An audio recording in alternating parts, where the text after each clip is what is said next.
Okay, so you want to pay off your mortgage early. Make a few extra payments, throw every bonus at the balance, cut 30 years down to 15, watch the number fall to zero, and finally own the house without the bank sitting quietly in the background. That is the plan in your head, and it is not a bad plan. Open your mortgage statement, and the decision looks almost embarrassingly simple. You borrowed $300,000, but if you follow the normal payment schedule for 30 years, you may end up sending the lender hundreds of thousands of dollars in interest on top of the money you originally borrowed. You see that number and think, why would I willingly pay all of that? Why not send extra money now, erase the interest, and keep the difference for myself? Simple. Here is the problem. You are looking at the largest number on the mortgage statement and assuming it is the most important number in the decision. It is not. The truth is that paying off a mortgage early is not really a debt decision. It is a decision about where your money should live. And the moment you understand that difference, everything about paying your mortgage early, when it builds wealth, when it creates safety, and when it quietly makes you more vulnerable, starts to make sense. Let us begin with what paying a mortgage early actually means, because there is not only one way to do it, there are several, and each one is really a different financial move wearing the same debt-free label. At the simplest level, you can add an extra amount to your normal payment every month. Your required payment might be $2,000, but you send $2,500. That extra $500 is applied directly to the amount you still owe, which is called the principal. You can also make one extra mortgage payment every year. Some people divide one monthly payment by 12 and add that smaller amount to every payment. Other people use a work bonus, a tax refund, or an annual commission check. Then there's the bi-weekly method. Instead of making 12 full monthly payments, you pay half the monthly amount every 2 weeks. That sounds like the same thing, but there are 26 two-week periods in a year. 26 half payments equal 13 full payments, so the mortgage falls faster because you made one extra payment during the year, not because paying every 2 weeks unlocked some secret banking loophole. The extra principal is doing the work. The calendar is simply how the money gets there. Then you have lump sum repayment. Maybe you inherit money, sell another property, receive a large bonus, or build up a large amount of cash. Instead of adding $500 each month, you send $20,000, $50,000, or $100,000 to the lender at once. You can also refinance the mortgage into a shorter loan. A 30-year mortgage becomes a 15-year mortgage. The new payment is usually much larger, but the debt disappears sooner, and less interest is paid over the full life of the loan. And then there's a less familiar option called recasting. This is what happens when you make a large payment toward the balance and ask the lender to calculate the monthly payment again using the smaller balance. The interest rate stays the same, the final payoff date usually stays the same, but because you now owe less money, the required monthly payment becomes smaller. Each of these is a different bet on the same underlying question.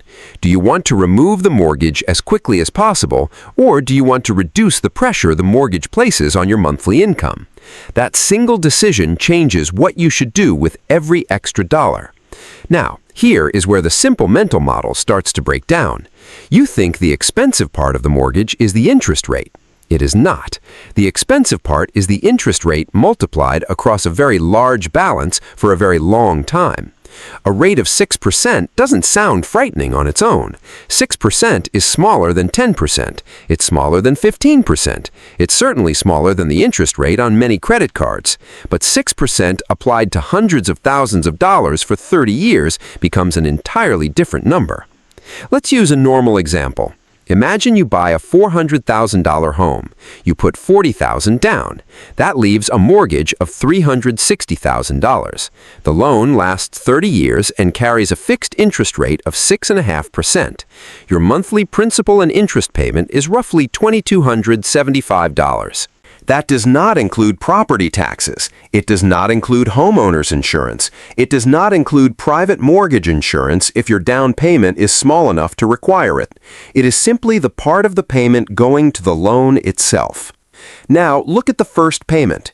You send the lender about $2,275, but the balance does not fall by $2,275. It falls by only about $325. The remaining roughly $1,950 is interest. That is the lender's charge for allowing you to use its money for that month. And this is the first number that makes homeowners feel as though the mortgage is designed against them. You paid more than $2,000, but the debt moved by only a few hundred. Here's why. The lender calculates interest using the balance you still owe. At the beginning, that balance is almost the entire $360,000, so the interest charge is large. Whatever remains from the payment reduces the principal. Then the following month, the lender calculates interest again using the slightly smaller balance. Because the balance is now a little lower, the interest charge is also a little lower. That leaves a little more of the payment available to reduce principal. This continues month after month. At the beginning of the mortgage, most of the payment goes towards interest. Near the end, most of the payment goes towards principal. The payment itself may stay the same, but what happens inside that payment slowly changes. That process is called amortization. The word sounds technical. The idea is not. It simply means that the lender has designed the payments so the loan reaches exactly zero at the end of the agreed period. Early on, you are mostly paying for the use of the money. Later, you are mostly returning the money itself. Now let us follow the normal schedule all the way to the end. Over 30 years, the homeowner makes 360 payments. At roughly $2,275 each, the total paid towards principal and interest is more than $819,000. Remember, the amount originally borrowed was only $360,000. The remaining roughly $459,000 is interest. That means the bank receives more in interest than the amount the homeowner originally paid for the house before the mortgage even began. This is the number that makes paying early look obvious. And to be clear, it is not fake. It is not a scare tactic. If you hold the mortgage for the full 30 years and follow the original schedule, that is approximately what the contract requires. So let us attack it. The homeowner adds $500 to the mortgage every month. Instead of paying $2,275, the homeowner pays $2,775. The extra $500 goes directly towards principal. And this changes more than the balance by $500. It also removes every future interest charge that would have been calculated on that $500. The following month, the lender calculates interest using the balance that is $500 lower than it otherwise would have been. That creates a small interest saving. The next payment removes another $500 of principal plus the normal principal built into the payment. Then another, then another. Every extra payment reduces the balance, every reduced balance creates a smaller interest charge, and every smaller interest charge allows more of the next payment to attack principal. This is why extra payments have a compounding effect. You are not earning investment returns, you are preventing future interest from ever being created. In this example, paying an extra $500 each month removes more than 11 years from the mortgage. Instead of lasting 30 years, the loan disappears in roughly 18 months and 9 weeks. Total interest falls from approximately $459,000 to around $263,000. The homeowner avoids close to $196,000 of interest. That is a serious result. $500 each month did not merely reduce the balance by the total amount contributed, it also destroyed almost $200,000 of future interest. So far, paying early looks unbeatable. Now we get to the part of this decision that explains everything else. Picture $1. You can send it to the mortgage, or you can keep it outside the mortgage. You cannot do both. If you send it to the lender, the loan balance falls. You avoid future interest. Your home equity rises. But the dollar is no longer sitting in your bank account. If you keep it outside the mortgage, you still owe the debt, but the dollar can remain in cash, go into an investment account, pay another debt, repair the house, replace a car, cover a medical bill, or support you if your income disappears. Which version of that dollar is more valuable? That depends on what happens next, and this is the single most important idea in the entire mortgage payoff decision. The dollar sent to the mortgage can give you a guaranteed financial return while making you less able to handle an immediate financial emergency.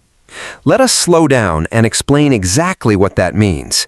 Suppose you have $50,000 sitting in a savings account. You also have a mortgage balance of $300,000. Your net worth includes the cash and the value of the home minus the debt. Now you send the full $50,000 to the mortgage. You have not destroyed $50,000 of wealth. The mortgage falls from $300,000 to $250,000. Your equity in the house rises by $50,000. On paper, you may be in roughly the same position.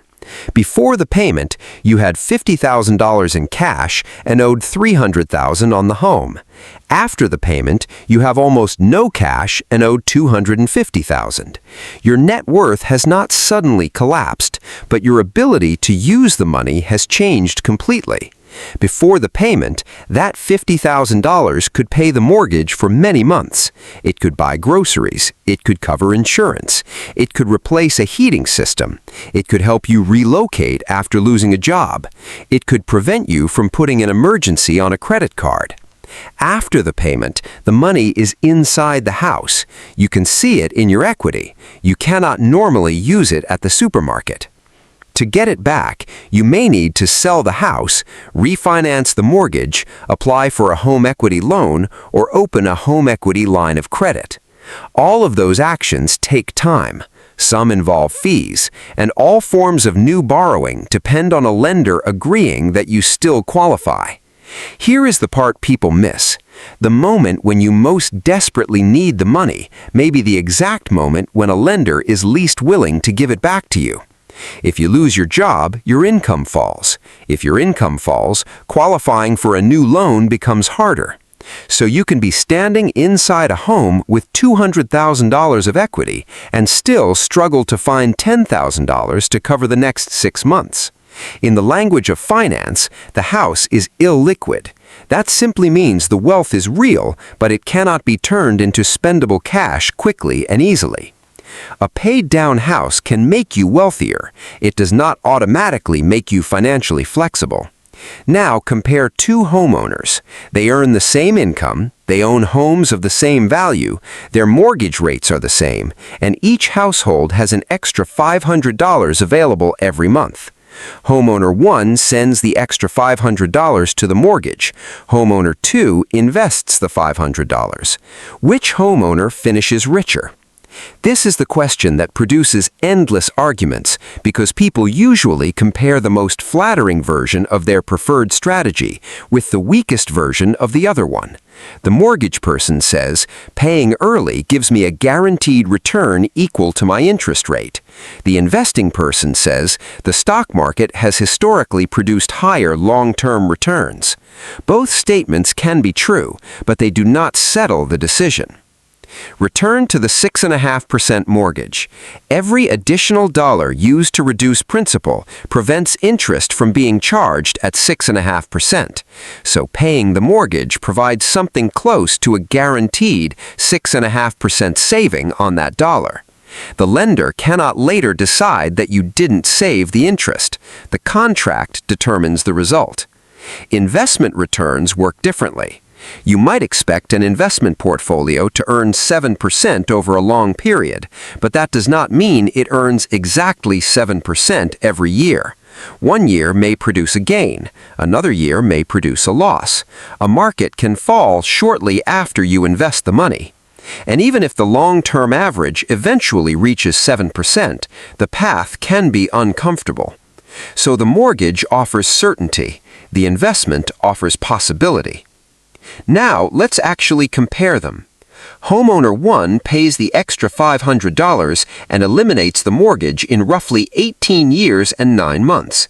At that point, the homeowner no longer needs to send $2,775 toward the loan. So for the remaining 11 years and 3 months of the original 30-year period, homeowner 1 invests the entire former mortgage payment. Homeowner 2 keeps the 30-year mortgage and invests only the $500 from the beginning. At a hypothetical 5% annual return, the early payoff homeowner can finish with more money. Why? Because the investment return was lower than the mortgage rate. The homeowner avoided interest at 6.5%, then invested aggressively after the mortgage disappeared. At a hypothetical 7% return, the investor may finish ahead. Why? Because the investments grew at a rate slightly higher than the mortgage interest being paid. The earlier deposits also had more years to compound. At a return close to 6.5%, the two results can become surprisingly close before taxes, investment fees, and other details. That tells us something important. The mortgage rate behaves like a hurdle.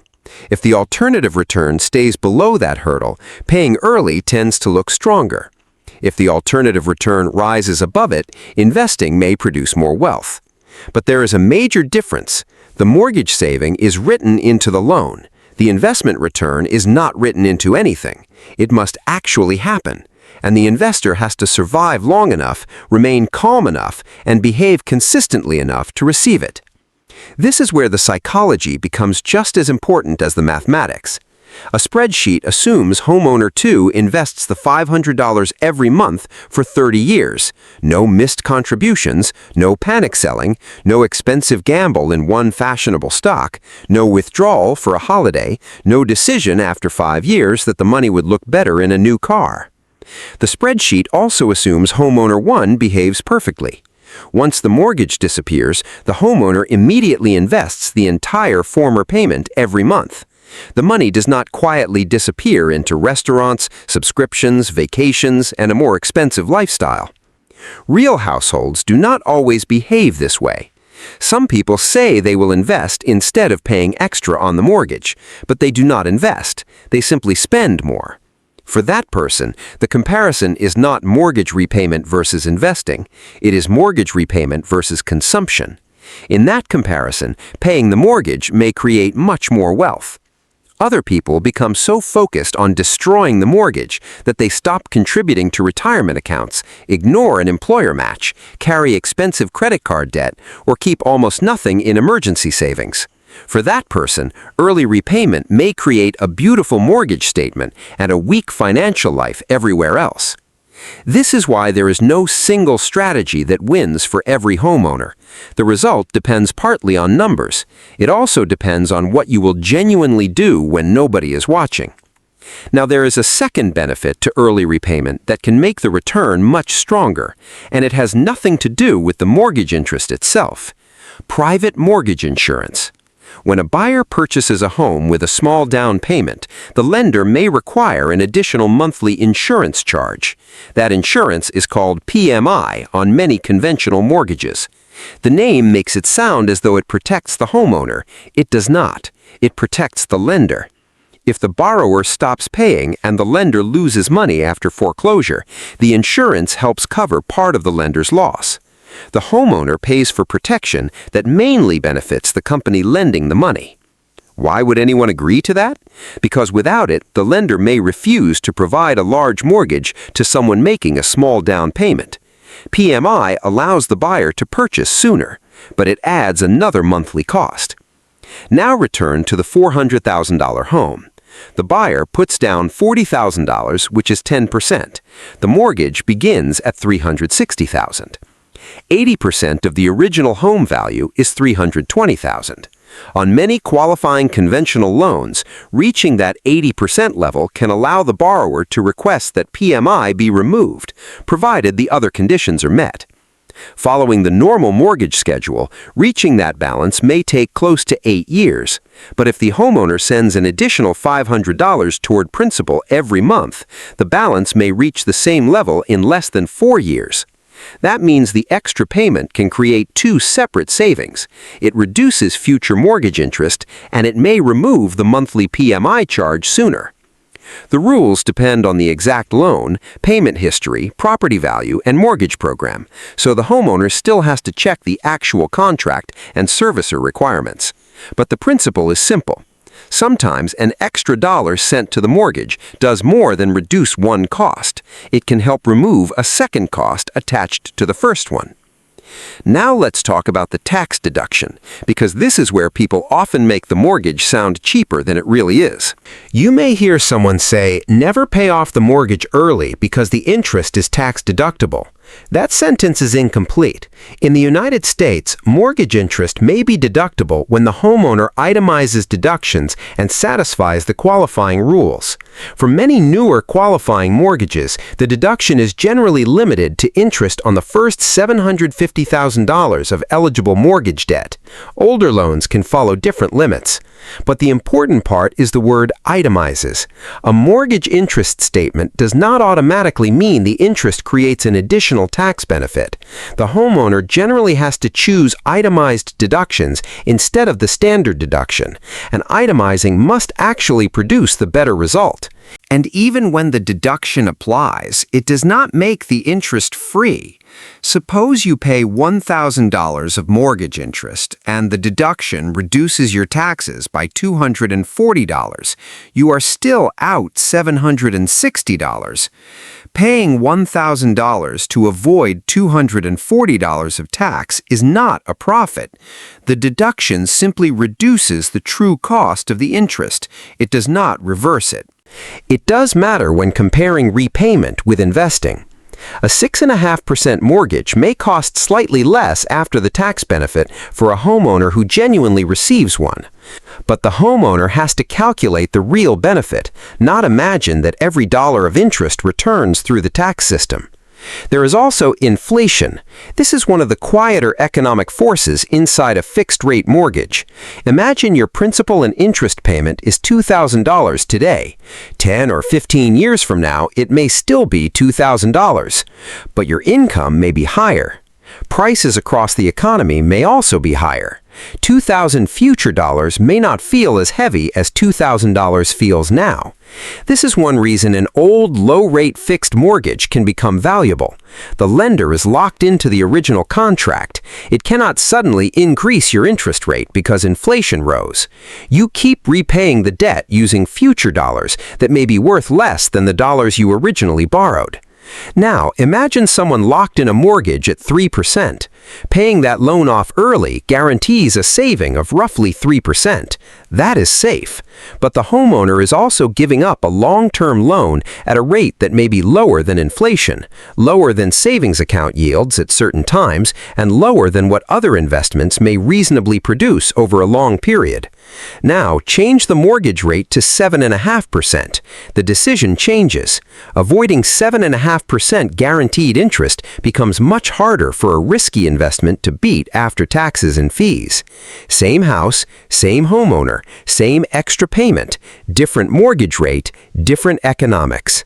This is why the phrase, debt is bad, is too simple. Debt is a contract. A cheap contract can be useful. An expensive contract can quietly drain a household for decades. Now, before we get to the final decision, there is another hidden mortgage detail that surprises people. Paying off the mortgage does not necessarily remove the entire monthly housing bill.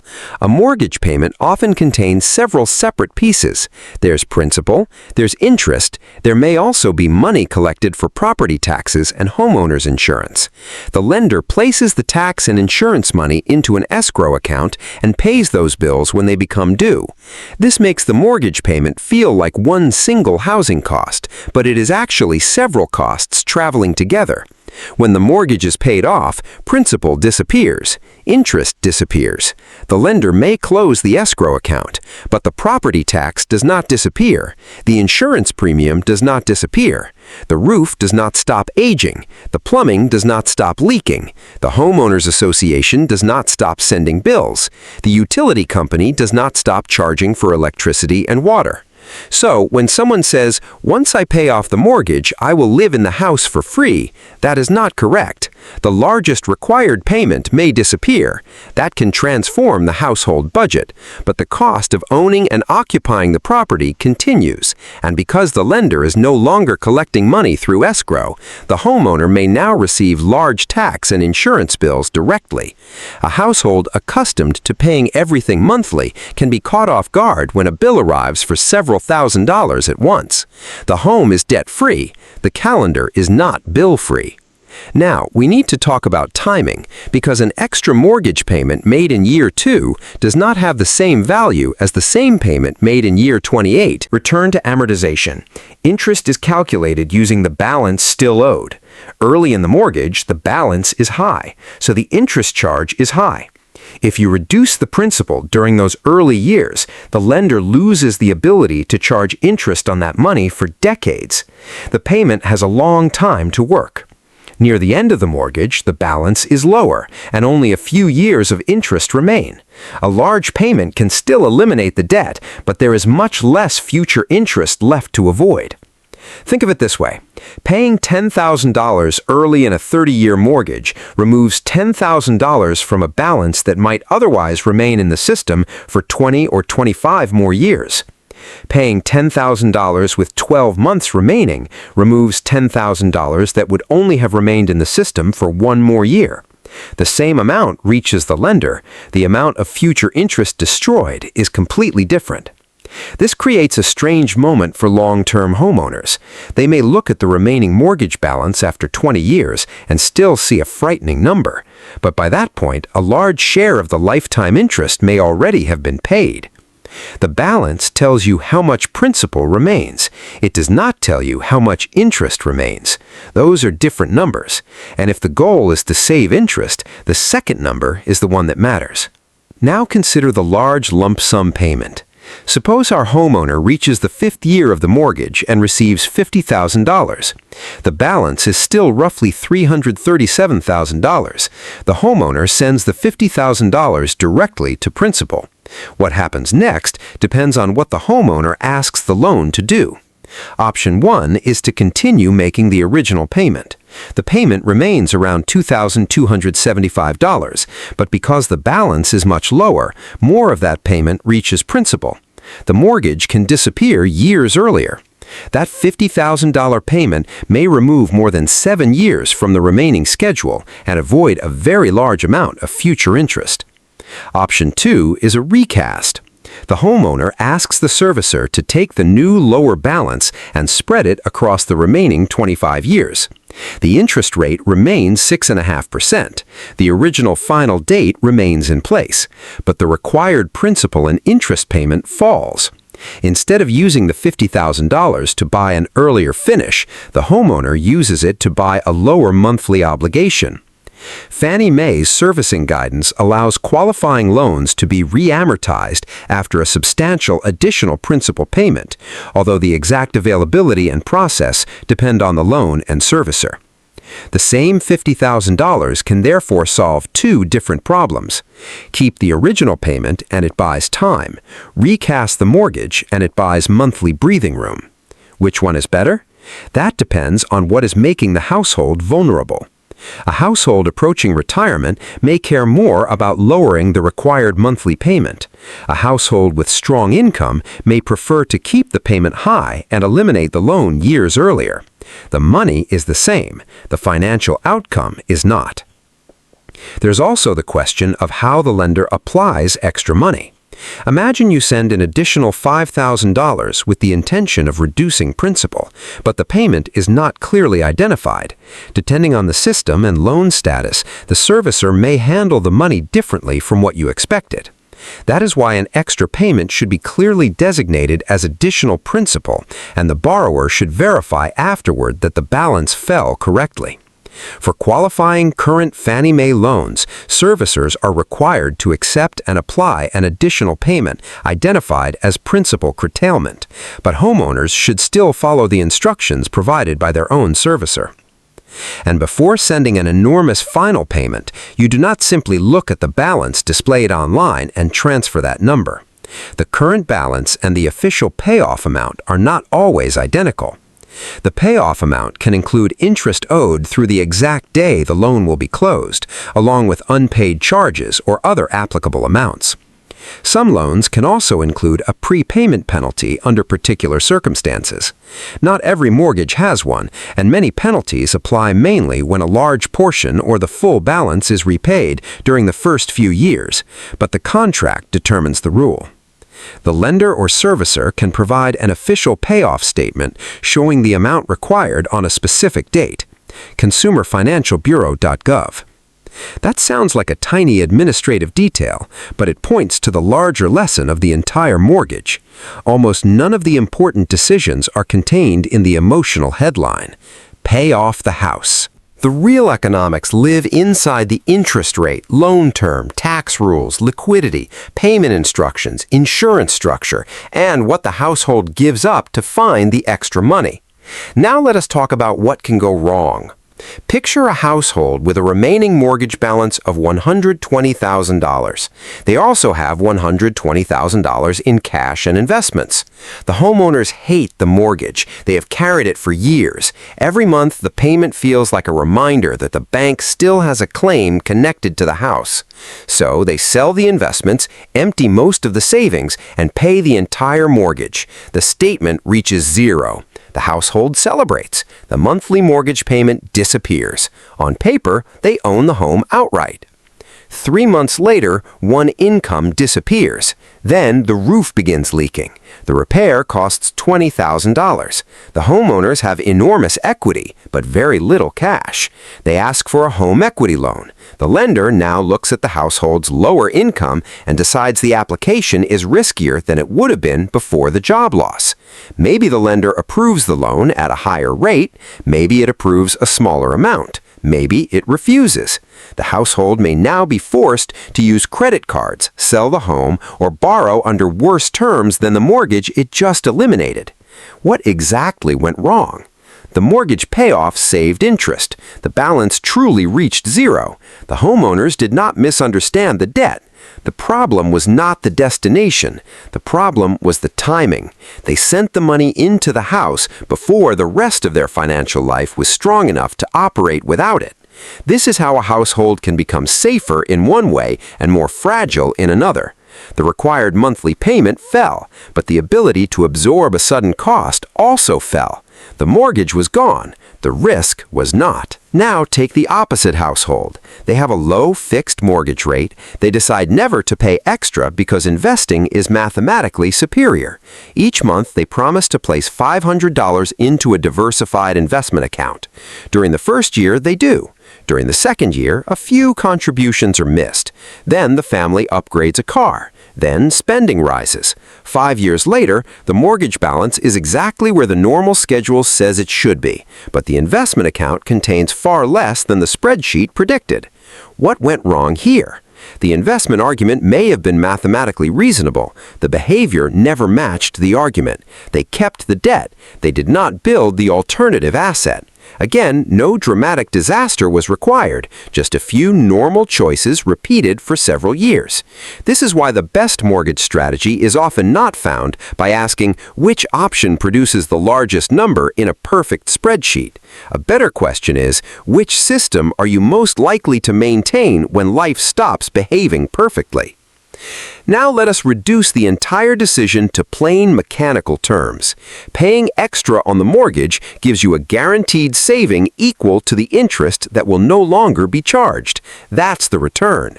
Keeping the money outside the mortgage gives you access to cash and the possibility of earning a different return.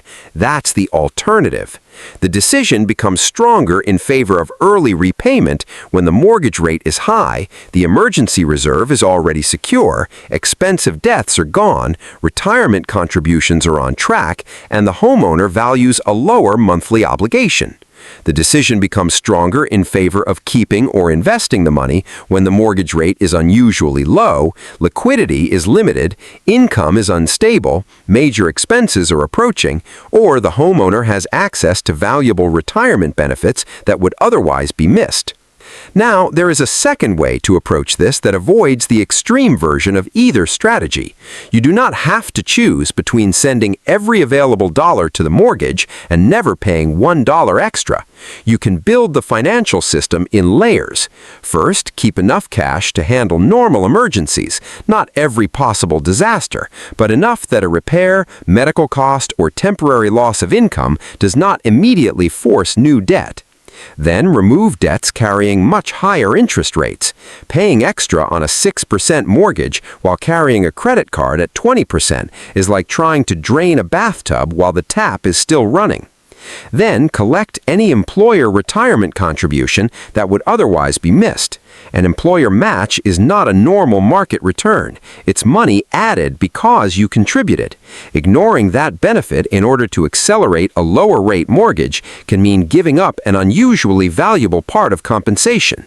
Then maintain the insurance and essential protections that prevent one event from destroying the plan. After those foundations are in place, extra money can be divided. Some can go to investments, some can go to the mortgage. This hybrid approach will not produce the maximum theoretical result under every possible future, but it can prevent the household from becoming completely dependent on one outcome. If investments perform well, the portfolio grows. If markets perform poorly, the mortgage balance is still falling faster. If income disappears, some money remains accessible. If the homeowner reaches retirement, the required housing payment may already be much lower or gone completely. The strategy sacrifices purity. It gains resilience. Now let us put everything together and look at the two very different versions of paying off a mortgage early. In the optimistic scenario, the household has stable income. The emergency fund is fully established. There is no expensive credit card debt. Retirement contributions are already moving in the right direction. The mortgage rate is high enough that early repayment provides an attractive guaranteed saving. The homeowners send extra principal every month. They check that the payments are applied correctly. They remove PMI sooner. The loan disappears more than a decade early, and once it is gone, they redirect the entire former payment into investments instead of allowing their lifestyle to expand. Under those conditions, paying the mortgage early can be one of the strongest decisions the household makes. It avoids a large amount of interest, it reduces required monthly spending, it allows the family to survive on less income, it gives them more room to change careers, reduce working hours, start a business, or enter retirement without carrying the same fixed obligation. The emotional benefit and the financial benefit reinforce each other. Now change 2 or 3 details. The mortgage rate is low. The household has almost no emergency savings. Retirement contributions are already behind. The roof will need replacing soon. One income is uncertain, but the homeowners send every available dollar to the mortgage because reaching zero feels more responsible than keeping money in an account. The balance falls quickly. Then income drops. The repair arrives. The household discovers that the money inside the house cannot automatically be pulled back out. They borrow again, possibly at a higher rate, or they sell investments during a bad market, or they use credit cards. The early payments still saved mortgage interest, but the rest of the financial structure was too weak to support the decision. Nothing unusual had to happen. No financial scandal, no once-in-a-century event. Just a slightly thinner cash reserve, a slightly earlier repair, and a slightly longer interruption in income. Small differences arriving in the wrong order can change the result completely. That is the economics of paying off your mortgage early. It was never really about how quickly you could make the loan disappear. It was about whether the rest of your financial life could survive after the money disappeared into the house. Because the homeowner with the smallest mortgage balance is not automatically the safest homeowner, and the homeowner with the largest investment account is not automatically the smartest one. The strongest household is the one that can reduce debt without losing flexibility, invest without depending on perfect markets, and survive when real life refuses to follow the spreadsheet. So, if you do decide to pay off your mortgage early, remember the one thing that actually determines whether the strategy works. It was never really about how quickly you could make the loan disappear. It was about whether the rest of your financial life could survive after the money disappeared into the house.